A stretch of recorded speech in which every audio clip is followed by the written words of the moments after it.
I'm fine.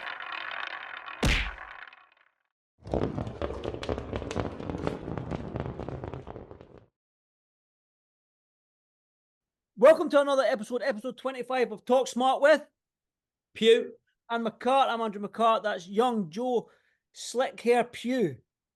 I like it. Yeah. I only keep talking about your hair every week, Joe, is because obviously I'm clearly jealous, as you can tell. Well, I think I'd rather no effort with you, mate. I think I'd rather just get up and go. Well, that's exactly what this is. Get up and go. And you're lucky if I brush my teeth in the morning, so I've got nothing to worry about when I wake up in the morning.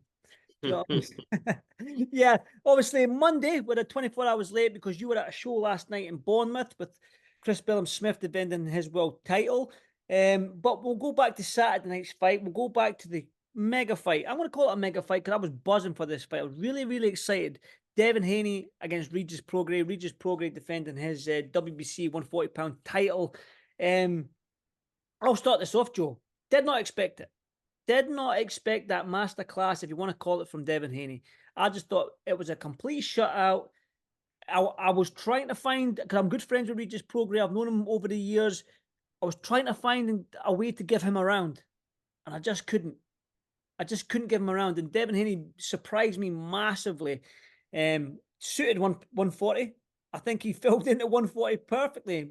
And he got out of the lightweight just in the nick of time. Because I think one more fight at lightweight and he might have been found out. But he got out of there in the nick of time, went up to 140, suited him perfectly, and he put in a masterclass performance against a very, very tough and durable and world-class fighter in Regis Prograis. Joe, talk to me. Yeah, you talk about moving up in weights. It don't really come much harder than moving up to fight someone like Regis Prograis, a proven former unified champion, now current champion. He's just a fantastic world champion. But Devin Haney proved on Saturday night that he's a pound for pound star. He is only 25, and you look at that resume, it's probably one of the best resumes from a 25-year-old we'll ever see. Absolutely amazing. Unified the whole division down to 135, and I'm pretty sure he'll do the same at 140, or if not, he'll hunt the biggest fights, the Ryan Garcias, the Gervonta Tank Davis.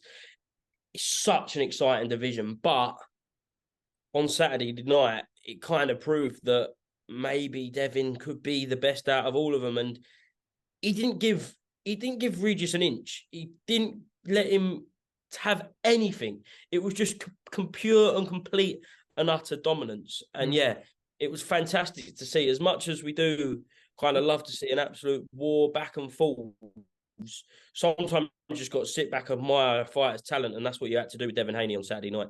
Definitely. And I don't know if Regis got old overnight, but his last performance, he didn't look great. And I think at 34 years old, has Father Time caught up with Regis? Was this the right time to get Regis Prograis? Because I watched the Josh Taylor fight back. I watched what was the one in the World Boxing Super Series? Who was it? I can't remember his name, man. That's what's just absolutely went over my head. Tyrone McKenna fight. He was just a force.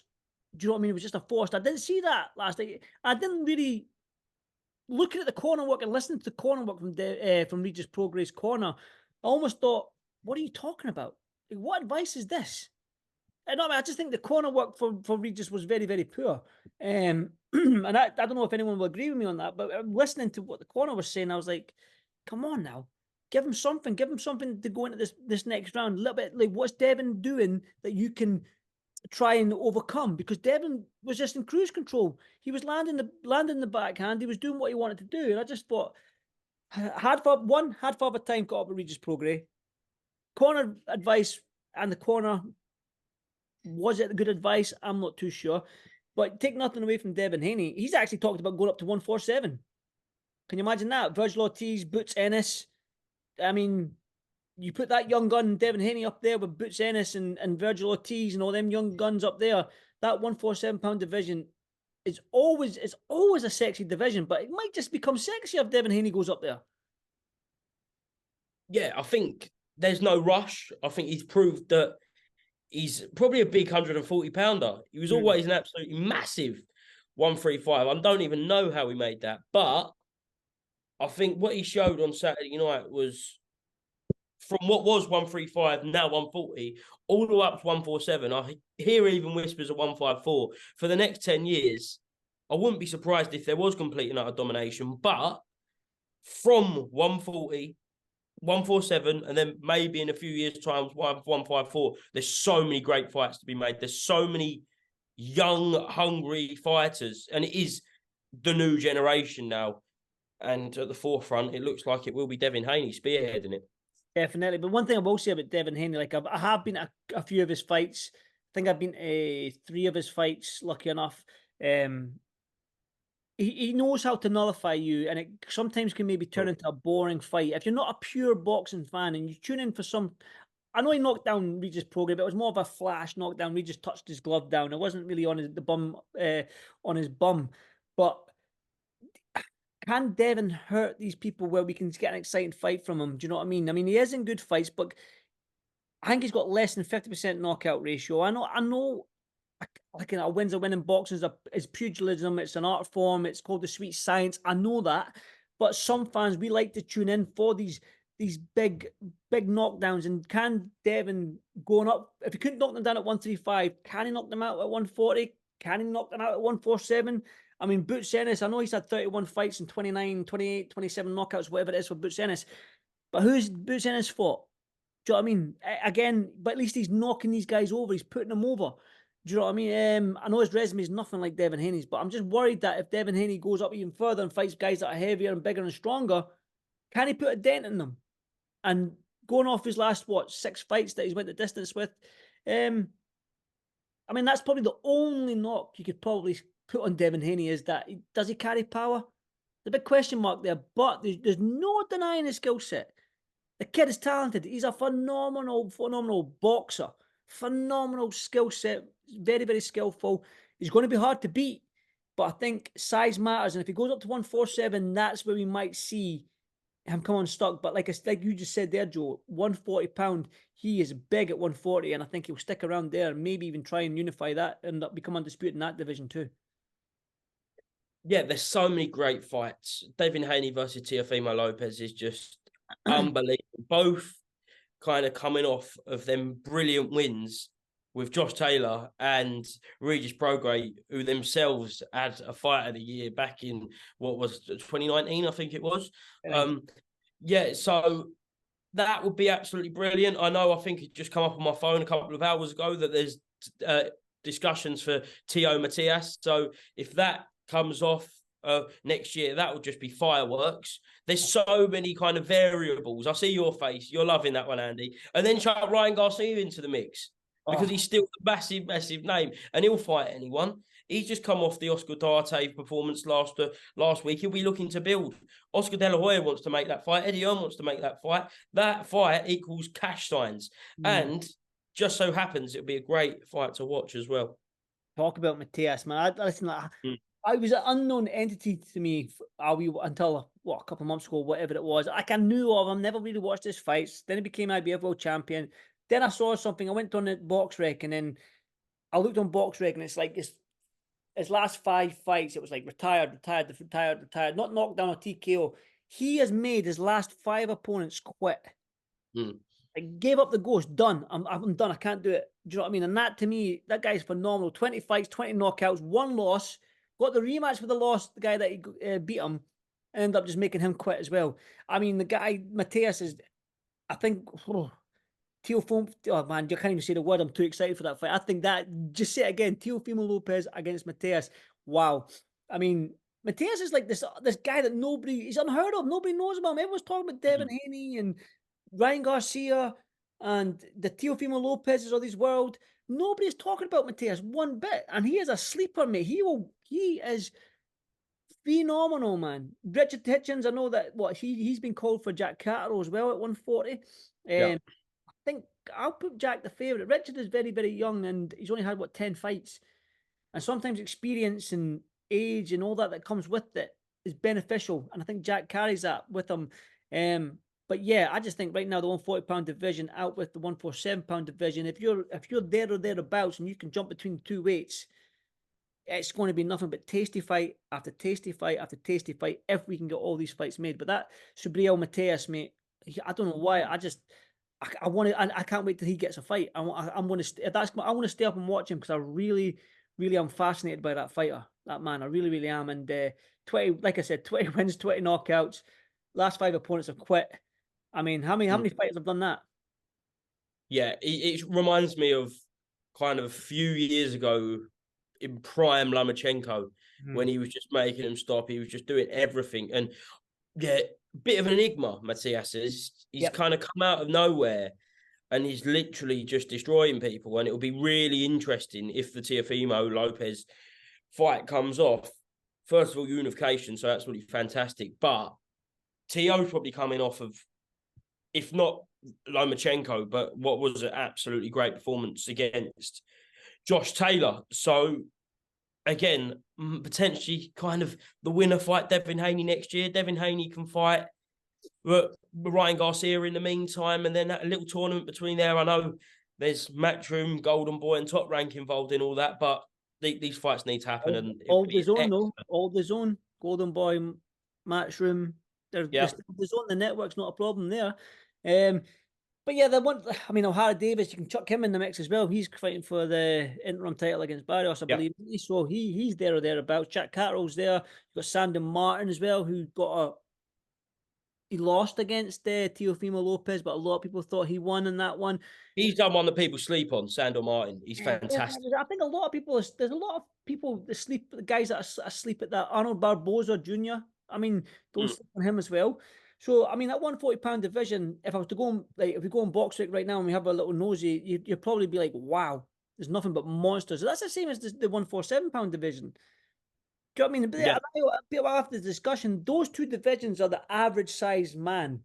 That 5'9", 5'11", 10, 11 stone mark, that's an average size man. Do you know what I mean? And there's billions of us, the average size. There's not many 6'4" guys. If you're over 6'4", you're classified as a giant.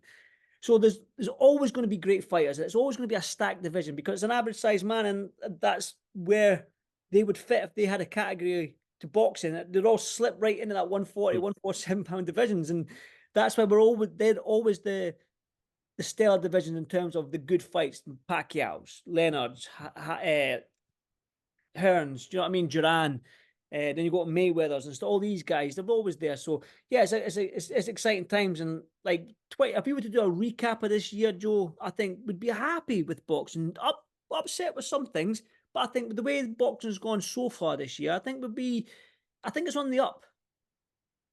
Yeah, there's always frustrations, but by and large, we've had some really good fights, and I'd like to kind of compare what you class as big fights over the past kind of 4 or 5 years, and I'm sure this year would actually come out on top, because people forget we had Ryan Garcia versus Tank, we've had Spence Crawford, like this has all happened this year. So yeah, I think we do love a moan as boxing fans, but sometimes you have got to be grateful for what you've got, and we've been given some good fights this year. Yeah, and there's nobody likes a moan as much as me, Joe. Yeah. I do love a moan, as you well know. But let's just jump over to this side of the pond. Last night at Sky Sports, Chris Billam-Smith against Pasternak. You were there last night. What was the show like on the ground? I mean, we know this Bournemouth crowd, and Chris Billam-Smith goes in a big crowd, and they love him over down there. So yeah, just talk to me about what it was like down there. Yeah, the big Bournemouth International Centre. First time I've been there. I must say that's one of the best atmospheres I've heard in a very, very long time. It was like a pit. They absolutely love him down there. And Pasternak, he brought it. It was a very, very, very tough fight for Chris Billam-Smith. And when he didn't get up in between rounds, I think it was 7 and 8, Pasternak, everyone was very confused, because I'm pretty sure everyone had Pasternak up, and a lot of them had him up by quite a few rounds. But when you look at it, and I did look it back, he was kind of chipping away to that body, chipping away. And I've been told under good authority that his ribs were completely obliterated and he just couldn't even move. He could not carry on. Apparently completely snapped. And at the end of the day, as Chris Billam-Smith said, it weren't his best performance, but he managed to get the job done. And that's first defence of his WBO Cruiserweight World title ticked off. And yeah, big fights from next year. I know Richard Riakporhe is being mentioned quite a lot. I think the WBO are going to call a mandatory next week, and it's looking like it could be him. So another big all-British world title fight for next year, mate. Can't wait for it. And just that's why it's a 12-round fight. It's not an 8-round fight. It's not a 7-round fight. So Chris Billam-Smith, even though he was getting beat, he still went in there, tickled his rib cage, and got him out there. So take nothing away from Billam-Smith. You might say, oh, he was down, it wasn't his best night, or whatever. He still broke the guy's ribs with a punch. Right? Still stopped him on his stool. So there's that. There'll be a lot of people will be talking about the fact that he was down and he was getting beat and that, but that's why it's a 12-round fight. You've got 12 rounds to do it. Do you know what I mean? So that like, was it Joe Calzaghe and Taylor? Was it?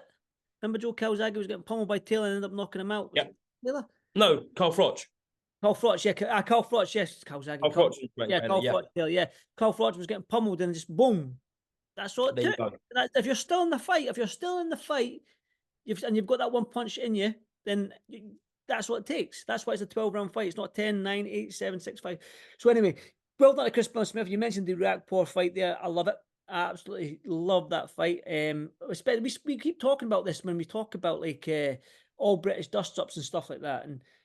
And there's nothing more than two British guys going at it. Whether, again, I'm beating the same drum, whether it be for the British title, whether it be for a world title, when two British fighters go at it, we're going at 9 times out of 10, we get a tremendous fight. And obviously there's history there because what was it, a split decision loss to Riakporhe a few years ago? Yeah, well, split decision loss to Chris Billam-Smith. Yeah. So there's a little bit of history there.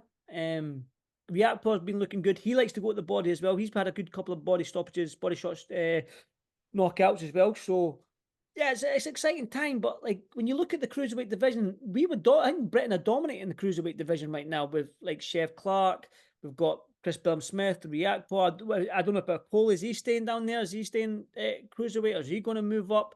Do you know what I mean? So you've got Isaac Chamberlain, but there's one guy that you know very well that I cannot wait is Big Jai Apataya. You've seen him live, have you not? How good is that? I mean, he's out in Saudi on 2 weeks, 2 weeks time.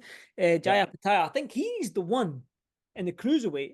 But I think the guys here in the Britain, the Chris Billam-Smiths, the Riakporhes, the Coleys, the Chef Clarks, I think he's mandated for the British chef, but when he gets to that world level, he's going to be a phenom. And I just think that the cruiserweight division is a good division. And when you got the WBA now, what have they got? Super cruiserweight, so it's that 220 pounds. Then you've got the bridgerweight from the WBC now. But I don't get it. I don't get why they're. I know they hit 200 pounds to 260 pounds is a big gap, but that light heavyweight at 175 to 200 pounds cruiserweight, that's a huge gap. Where's the weight division in there? There should be a little weight division like, I don't know, light cruiserweight or something like that. Yeah. I mean, or middle light heavy, middle heavyweight or something like that. I don't know, but there needs to be that, because you look at the weights, it's like 140, 147. Let's just start at 140. I know 135, 140, 147, 154, 160, 168, 175, and then 200. Yeah. Sorry, on you go, Joe.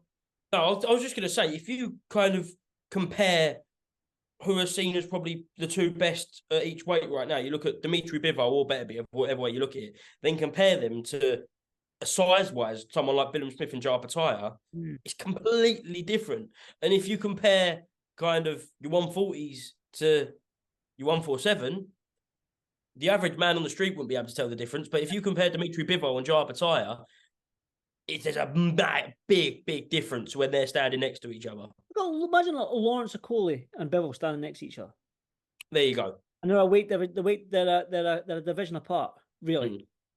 But they're still 2 stone, over 2 stone. Was it 2 stone? About 2 stone between them. Yeah. Yeah, like it's just madness. I think there should be a weight division in there, and I'm quite happy with the 220 pound, which I think the WBA have gone with what they calling it, a super cruiserweight championship. Yeah, super cruiserweight. And then you've got the bridgerweight from WBC. I don't know why these 4 major governing bodies just don't get together. Because how are you going to unify a super cruiserweight against a bridgerweight? Is that even possible? Because it's just two different governing bodies with 2 different named weight divisions. Do you know what I mean? Even though it's the same sort of division, it's weird. But then again, you say super lightweight, light welter. So I don't know. Junior welter. Different terms, same weight, mate. But exactly. But I think I do like the idea of 220 pounds, but I still think there should be a weight division between that cruiserweight and that light heavy. I think there should be something in there, but that's just me going on a little rant because we were talking about Chris Billam-Smith because he's a big man, isn't he? So he could probably go up to heavyweight if he really wanted to. yeah, and I think it's going to be really interesting, like you said, with all these British fighters. Ringside, you had the British champion Isaac Chamberlain. You had the man who's mandatory for that British title in Chev Clark. He was there last night.